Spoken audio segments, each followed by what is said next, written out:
So what is ignorance? It's a really important question in Buddhism because Buddhism says that ignorance is the root cause of all dissatisfaction and suffering. And Buddhism is all about getting rid of dissatisfaction and suffering. Generally speaking, in Buddhism, ignorance is misunderstanding the way the world works, and particularly misunderstanding the fact or not realizing the fact that the world is impermanent, and also not realizing the fact that we don't have independent souls. We don't have a self which is distinct and separate from the rest of the universe. It's really important to understand that from the Buddhist perspective, you can't overcome ignorance through cleverness, through education, or through information. From the Buddhist point of view, you can be the best educated, the cleverest, and the best informed person on the planet, and you still won't necessarily have overcome your ignorance. You might have all those qualities and also have overcome your ignorance, but you can't overcome your ignorance through those qualities. And this is because, from the Buddhist point of view, ignorance is not about ideas. It's not about having more thoughts or having better structured thoughts or having more logical thoughts. It's about experiencing and fully realizing in your heart, as it were, that the world is impermanent and that there is no soul, there is no independent self. In Buddhism, the opposite of ignorance is awareness. Awareness of how things work. And this awareness is not, as I say, anything to do with intelligence. It's to do with a direct experience of the fact that all things in the world are impermanent. The fact that there really isn't an independent thing which is yourself, which is disconnected from the rest of the world. It's understanding that on a very fundamental level. So let me give you an example of the difference between intelligence and awareness. Imagine that you'd never tasted a particular kind of food. Let's say you'd never tasted sugar, for example.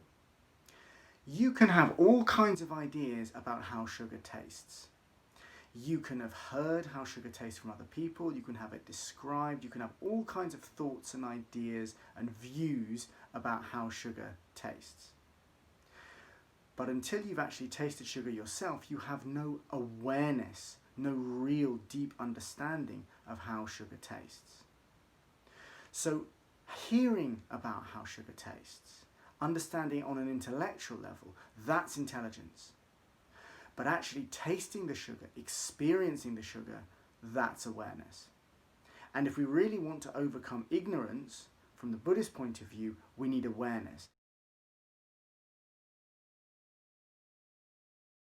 It's also important to say that ignorance is not evil from a Buddhist perspective. It's not a moral failing.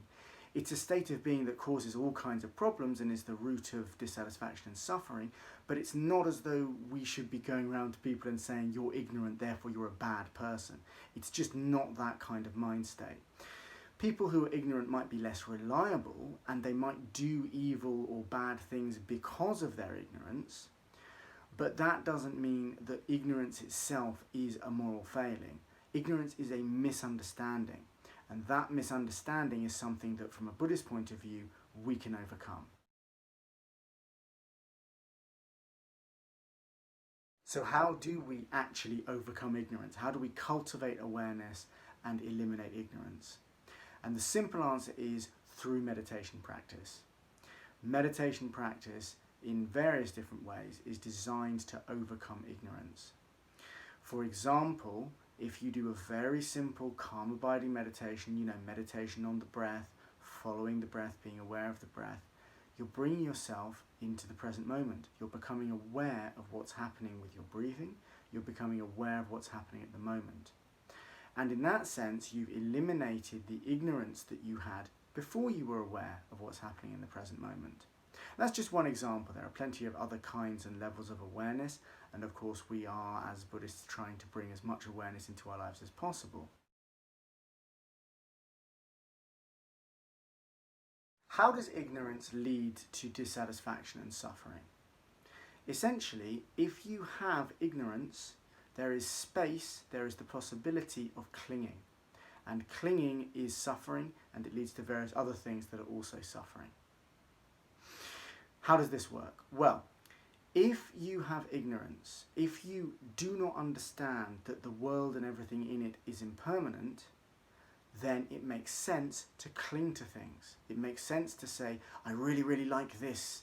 I really, really like this house, or I really, really like this other thing, and I want to keep hold of it as long as possible. And then you have clinging, and then you suffer.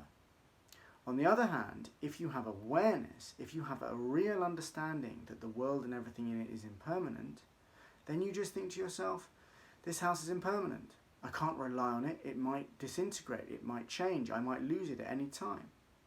And if you have that attitude, then you are free of clinging, and therefore you don't suffer. Another important way in which ignorance causes us dissatisfaction and suffering is if we are ignorant of the fact that there is no independent self.